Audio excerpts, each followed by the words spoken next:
O texto que eu vou ler, vocês notaram alguma coisa diferente? Estou com uma Bíblia de papel na mão. É que um amigo que esteve me visitando contou de uma experiência. Ele foi pregar numa igreja num local distante e levava o iPad, onde estava a sua Bíblia. Hoje todo mundo sabe o que é isso, mas eu creio que isso foi nos tempos passados em que a palavra antanho era uma palavra nova. E o pastor que o apresentou à igreja disse: ele vai pregar a palavra. Ele não é como eu, que já no meu tempo o pastor andava de Bíblia na mão. Ele vem com essa maquininha. Ocorreu-me que os crentes mais severos, e isso diz respeito à nossa mensagem, deviam especificar o tipo de papel que a Bíblia é feita. Certo mesmo é ler a Bíblia no tablet de Moisés, aquele que chamou a palavra das nuvens. Ou pergaminho. A Bíblia boa mesmo vem em um tipo de papel amarelo, meio creme, papel reciclável, ou vale qualquer tipo de papel? Deixe-me contar um segredo, então. No tablet, é a mesma mensagem da Bíblia. E você pode ter diversas traduções, incluindo você pode ter o hebraico, o grego, o aramaico. Mas eu resolvi trazer a Bíblia de papel por outra razão. É que eu queria ler o texto e enfatizar as palavras com o peso na mão.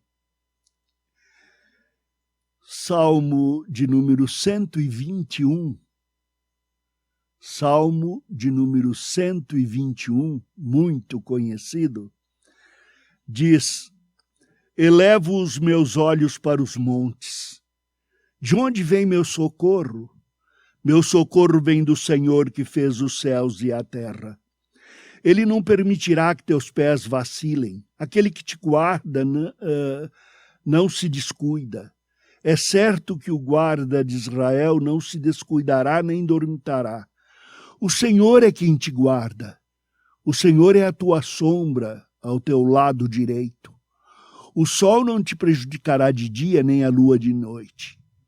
O Senhor te protegerá de todo mal, Ele protegerá a tua vida. O Senhor protegerá a tua saída e a tua entrada, desde agora e para sempre. Num destes dias de inverno, eu estava derramando a minha alma na presença do Senhor. Você vê, eu sou frágil, sou fraco.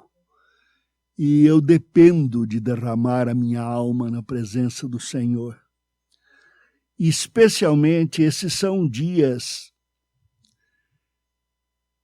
de isolamento devido a uma crise de saúde que é verdadeira. Mas também é tempo de terrorismo mediático, terrorismo causado, terrorismo sociopolítico, econômico, e eles estão entrincheirados nas armadilhas dessa pandemia engendrada. Deixe-me explicar. Eu não sei se ela veio da China. Falei isso, agora vão me pegar. Eu não sei se ela foi criada para causar isto. Eu sei que este desvio de valores das mãos de quem tem para as mãos de quem, mesmo que tivesse, não vai ter poder para fazer nada, é o objetivo desde Marx, de uma esquerda sem rumo, sem eira nem beira. Assim eu me sinto impotente, velho, fraco, só posso dar bengalada, minha voz já não tem o alcance que teria, falo devagar, fraco. Então eu estava derramando a minha alma na presença do Senhor e, como sempre,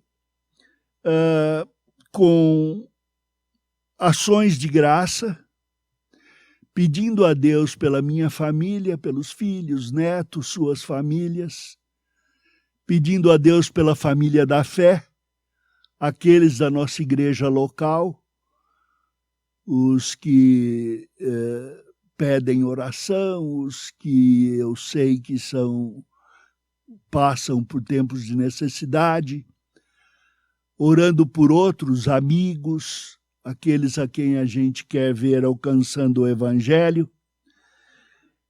E eu pedi de uma forma mais pronta que o Pai poupasse o mundo dessa dor e que poupasse especialmente a igreja, para que a igreja pudesse ter vida tranquila, para ser santificada e para alcançar outros com o testemunho da fé.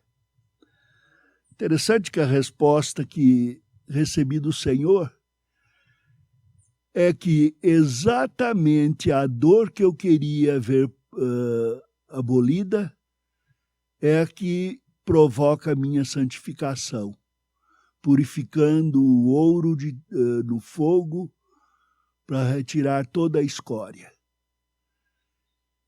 E é a minha força, a minha fraqueza e força adquirida no Senhor, que é exatamente o testemunho que o mundo precisa para vir a crer. E para mim isso doeu mais. Como é que a gente vai mexer com isso? Hoje em dia, eu não sei se vocês se lembram, mas antes da pandemia tinha aqueles junk food. Como é que chama? Isso, McDonald's e Mac não sei o que lá, Mackenzie, desculpe. Hoje ainda tem, você entra com o carro, pede, paga e sai com a comidinha. É o sanduíche para viagem. É para comer aqui ou para que é? E a gente fala, não, é para que é. A leitura diária da palavra de Deus não é junk food. É alimento sólido, é bife grosso, carnudo, mas a gente tem que comer todo dia e levar para a viagem. É o maná da experiência do povo de Israel. A cada dia ele era necessário. E esse Salmo 121 me fortaleceu bastante o salmo para o caminho. Ele é realmente um salmo processional. Ele é para o caminho. O povo ia em procissão e cantava este salmo. Uns dizem que ele era cantado no início do culto, outros no final do culto. O importante para mim é que é um salmo para levar comigo, levar no meu coração.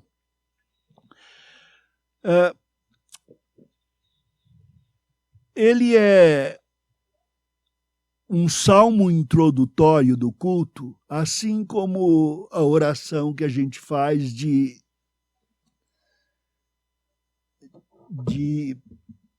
invocação.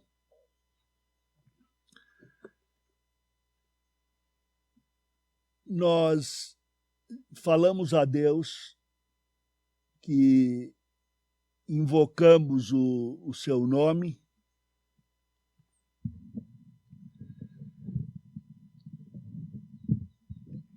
e agimos como se ele fosse convidado para participar do culto. E já temos explicado para a igreja que não é exatamente isso. Não só eu estou sem equilíbrio, mas o microfone também. O culto, a oração de invocação é uma invocação do pacto. Assim como no final da oração dizemos o amém em nome de Jesus Cristo, no início do culto nós dizemos, estamos nos apresentando aqui em nome de Jesus. Invocamos o pacto. O Senhor me pergunta, como é que você se atreve a vir a mim? E eu digo, pelo pacto. O pacto em que tu entregaste o teu filho. Pacto que ele me falou e que me ordenou que invocasse. Então, nesta aproximação do Salmo, é que eu encontro caminho para dizer que a minha dor é válida. É um salmo sobre o clamor existencial. É um salmo sobre esta dor que eu tenho. E o encontro da consolação do Criador de toda existência. Não é que o Senhor deseja ou quer que eu viva a chorar a minha dor. Lá na minha terra dizia chorar as pitangas. Não somos vítimas. O Senhor Jesus foi entregue como vítima, como cordeiro. E o Senhor quer me ver vitorioso. Mas não quer dizer que eu não possa chorar. O Senhor Jesus chorou. Chorou olhando a cidade. Olhou para Jerusalém e sofreu a dor da cidade. Então, este salmo me permite isso, mas não me permite chorar à distância de Deus. É diante dele. Aliás, como eu disse numa outra mensagem, o sacerdote não podia arrancar o cabelo nem rascar a roupa. Quando sofresse, tinha de sofrer mansinho, chorar baixinho. E o Senhor quer que eu me aproxime dele, que eu encoste a cabeça no seu peito. E aí derrame as minhas lágrimas, minhas dores, meus sentimentos. Essa descoberta me fortaleceu de uma maneira muito grande. Então eu fui um pouco de leitura, um pouco de exame do meu coração, um pedido de esclarecimento ao Espírito segundo sua promessa, para interpretar aquilo que eu não entendo, eu pergunto, e a promessa é de que ele me daria o entendimento. Um pouco de leitura de outros textos, mais um pouco de oração, mais um pouco de intercessão, e de repente eu me senti como naqueles dias em que você está lendo à beira da janela e fica olhando para fora. Não tenho receio que esses episódios são elogios ao autor. Quando a gente lê alguma coisa que toca lá no fundo, a gente ergue os olhos e fica vendo as coisas, imaginando como seria. Então, eu passei os olhos aqui nessas serras. Nós estamos aqui entre César de Souza e Sabaúna. Quando você me procurar em César de Souza, eu corro para Sabaúna. Eu costumo andar até Sabaúna todos os dias. É que a divisa passa ali perto da caixa d'água. É onde eu consigo chegar. Esta é a Serra do Mar, com duas pontas, quase que me sai o nome, as faldas dos montes. É uma ponta da Serra do Mar, paralela à Serra do Itapetí, aquela maior que quem vem de São Paulo tem de descer. A cidade de Mogi está no vale entre a Serra do Mar e a Serra do Itapetí. E é o cenário ideal, o ambiente para eu entender algo do texto. Elevo os meus olhos para os montes. De onde me virá o socorro? Dizem alguns, e até irmãos chegados aqui, que esses montes fazem referência aos montes da idolatria. Mas não é só. De certa forma, sim, mas eu creio que eram os montes de toda a experiência de Israel. Já no início, quando Moisés começa a narrativa, e ele traz Abraão de Padã Arã e para num lugar chamado Salém, que é Jerusalém. E ali havia uma série de montes. Os montes estão na história de Israel como marcos. Havia o monte da promessa a Abraão. Gálatas vai falar a respeito do Monte Sinai, o Monte da Lei, e vai falar a respeito de Sião, o monte da nossa redenção.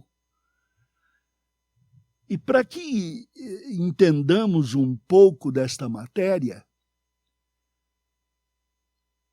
os montes da idolatria, onde eram cultuados deuses pagãos, tem como oposição, como disse Paulo aos Gálatas, o monte de Sião, o monte da redenção. Mas Sinai também se transforma em monte de idolatria quando a lei é separada da graça de Deus. Nós podemos fazer isso. Podemos fazer referência às coisas da Bíblia, às coisas da nossa fé e praticarmos idolatria. Eu me lembro de que numa visita a Israel, estávamos à beira do Jordão quando eu percebi uma certa conversa e tumulto. Vamos, não vamos? Ah, vamos sim, por favor. E quando percebi do que se tratava, eu corri. É o pessoal pedindo para ser batizado no Jordão, para ser rebatizado. Foi batizado aqui, mas a água do Jordão é bem melhor do que essa água filtrada com que batizam as pessoas, ou água de piscina, ou água de rio brasileiro. A água do Jordão é santa. Vai ver que ao ser batizado nas águas do Jordão, o pessoal ficava um pouco mais sujo, mas muito mais santo. Eu corri para não sair nem em fotografia. Mas é essa a ideia. se eu me apego às coisas da religião, sem o Deus da minha religião, eu sou idólatra. Desta forma,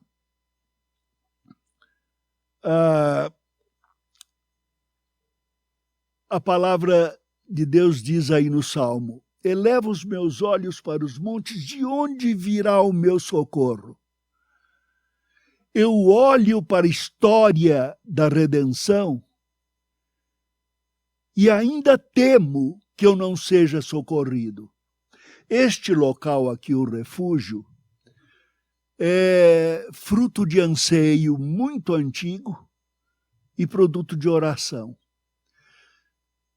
Quando eu estava namorando uma jovem lá na terra da minha conversão, chamava Elizabeth, é a mesma de hoje.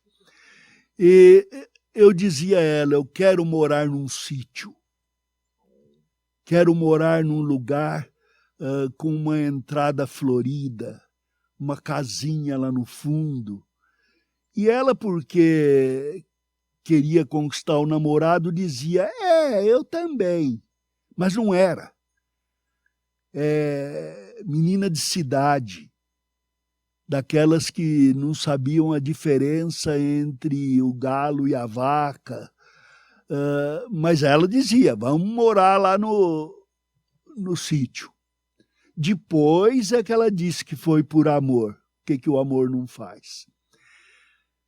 Mas com o passar do tempo, ela tomou todas as características do namorado. Eu, caipira da gema, filho de matutos, tendo vivido em fazenda a maior parte da minha vida, conquistei para meu estilo de vida uma esposa. Nós já tivemos experiências com Deus. Lembro uma vez em que tínhamos 16 hóspedes em casa para aconselhamento, e éramos no total 20 e poucos com os obreiros, e não tínhamos comida. Criávamos aí um coelhinho, muitos, trocávamos por outro tipo de comida, mas naquele exato momento tínhamos arroz, feijãozinho, uma batata. Faltava aquilo que o brasileiro chama de mistura, e mistura é essencial. Mas oramos de manhã, Beth e eu, os filhos. Quando estávamos quase na proximidade do almoço. Mais uma coisa, estava nos visitando o diretor da Philips do Brasil e dono da Gradiente da Argentina. E a gente esperava que servisse uma comida de rainha para ele, né? Rainha da Inglaterra. Mas não tinha. Mas oramos. De repente, o menininho, filho do colono, veio correndo. Seu Lau, que sou eu. O boi meteu a cabeça na forquilha, virou o corpo e está lá morto. Foi agora, e meu pai mandou chamar que precisa dividir as carnes. Troquei de roupa, apanhei o meu facão. Davi apanhou o seu facão, corremos para carnear o boi. Quando me aparece este senhor, o visitante, com uma faca própria. Ele era um caçador e acostumado ao procedimento. Cortou as partes e o colono ainda disse: o senhor fica com as partes mais mole que nós queremos só as duras para fazer charque. Eu falei: eu queria as partes duras, mas já que você vai... Deixa o filé mignon aí, eu como. A gente tem que ser humilde, comer filé mignon. O certo é que eu me esqueço de que Deus fez isto por mim. Me esqueço de que por muitos anos eu vivi sem ter uma fonte de salário. Era o trabalho de cada dia. Não tinha nada para fazer, cavava um buraco, continuava sem ter o que fazer, tapava o buraco e Deus pagava. E essa experiência fica esquecida quando eu sinto as minhas dores. Eu ainda me pergunto de onde me virá o socorro, como criança esperando que um chapolim colorado apareça. Ou como adulto jogando na loteria. Nós perguntamos de onde me virá o socorro. Quem é que vai tomar conta do Brasil? Todos aqueles super inimigos atacando o governo, os supergovernos se defendendo, eles são tão poderosos que nem Deus aguenta. Espera, essa é minha idolatria. Eu me esqueço de Deus? De onde virá o meu socorro? Não vem dos montes. Nem dos montes da idolatria, nem dos montes do legalismo, que é a idolatria, nem dos montes da história da religião. Vem de Deus, o Senhor que tem comunhão conosco. Na oração, o presbítero falou a respeito da fé que se esvai nos dias de hoje. E a minha é fraca. Eu estava conversando com o pastor Davi e perguntando o que a gente vai fazer. As igrejas têm tido experiência de que os jovens não estão voltando aos cultos. Ora, você não pode reunir na igreja criança nem quem tem criança e nem os velhos. O que sobra? Sobram os jovens, adultos, mais novos, os que não têm temor e nem precisam ter temor da gripe. Mas são esses que estão faltando, são esses que não estão indo à igreja. O que ocorre? Por que é que nós não temos mais gente aqui conosco? Porque a fé vai se esfriando. Mas sabem a natureza desse esfriamento? É porque eu não mantenho a minha comunhão individual com Deus. É a comunhão individual que me trouxe a este salmo, a comunhão com Deus, o falar com Ele, o fazer-se conhecido diante dEle, derramando a história do coração que Ele já conhece de antemão, declinar as necessidades que Ele já conhece e já de antemão supriu, e conhecê-lo, saber como Ele age. Deus me fortaleceu. Deus me pôs em pé, literalmente, e me deu força para enfrentar a palavra, para obedecer a palavra. Não são dias gostosos, eu sinto falta de vocês. Uma ou outra pessoa vem aqui, tomando todo o cuidado, vem para receber ajuda, vem para me dar ajuda, vem para gravar uma entrevista sobre aconselhamento redentivo. E eu me alimento dessa comunhão. Eu tenho aqui os meus filhos e netos. E eles me proporcionam comunhão. Temos aí esse equipamento com o qual a gente conversa com os filhos à distância e ficamos próximos, vendo um ao outro, orando uns pelos outros.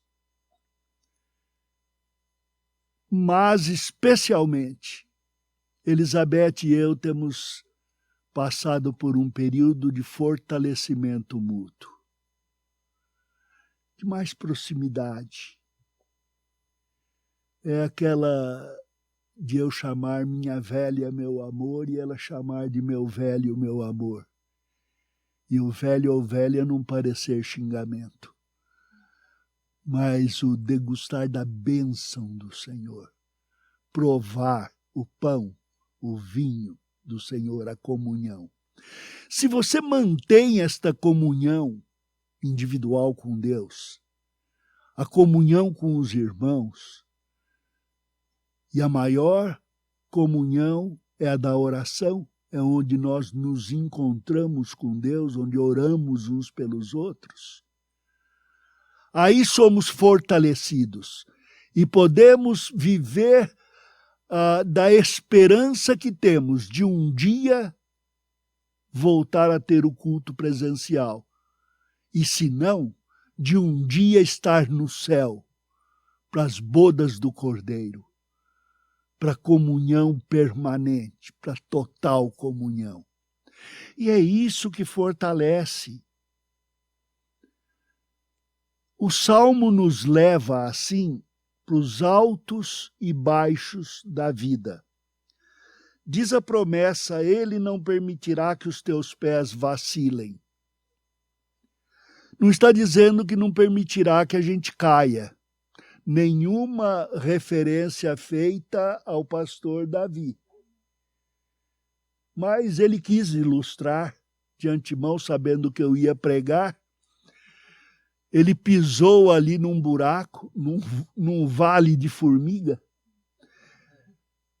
e jogou o peso na perna em que ele tem um problema no joelho. Pouquinho antes, um dos nossos irmãos ameaçou nadar nessa piscina, caiu. Eu dei uma corrida para ajudá-lo. Depois me lembrei que eu não seria de ajuda, mas serviria de peso como âncora para afundá-lo.